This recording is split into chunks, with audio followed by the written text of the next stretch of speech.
So these are the valve stem seals. You place these right on here.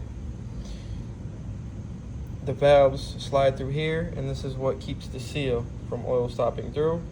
And then the spring goes on top, then the retainer, then the valve keeper, and then the cam follower on top, and then the camshaft. So a little hack to put these on without the tool is you get a 10mm socket right here, put it like this, and then put a little bit of oil. Got my little oil can right here. A little bit of oil, a little bit of oil, like that. And you just put it right in here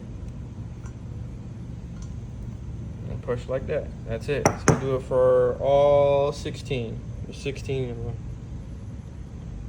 This is a 32 valve engine. Now it's time to put these valves back in.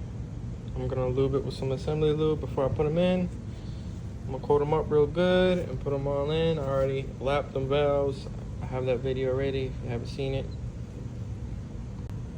All right, the valves are in. I'm gonna flip it over. I'm gonna clean this when I'm finished, but I'm gonna flip it over and start on the valve springs.